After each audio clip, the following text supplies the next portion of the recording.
There were people that were making false allegations against us. They were calling the police and accusing us of false crimes. One of the false crimes that they accused us of was that we were utilizing or using drugs. And so the Swedish police harassed us, and they were hiding in the bushes, and they were pulling over the cars of the members of the church, and they took them into the police station, because over in Sweden, it doesn't matter if you're caught with drugs or not.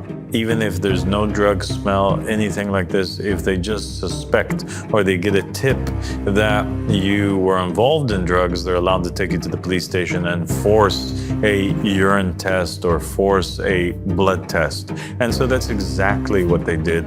They took some of our members, Guillaume, they took Fawed, they took others, and they did force blood tests and urine tests on them, drug testing them.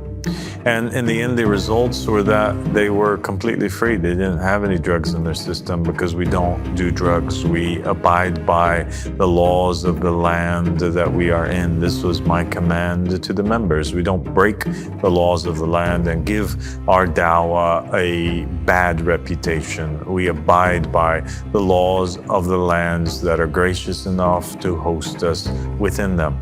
That's what we do.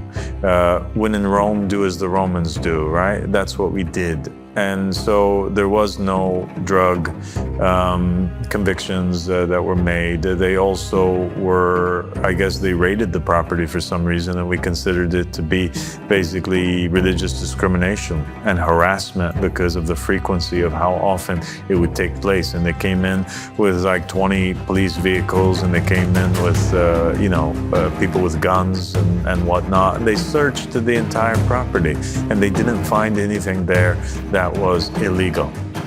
No drugs, no weapons, nothing.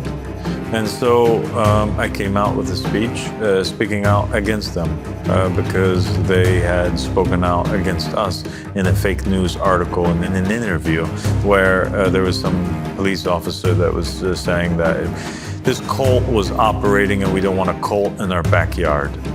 So that was clear religious discrimination against us, and we actually filed a lawsuit against Sweden, the government, for what it did against us, and we're waiting for the outcome of that. But in terms of them chasing us out or kicking us out or, being able to jail any one of our members, that's total fake news. It was false, and we captured it all on camera, and I encourage everybody to go watch the speech on my channel.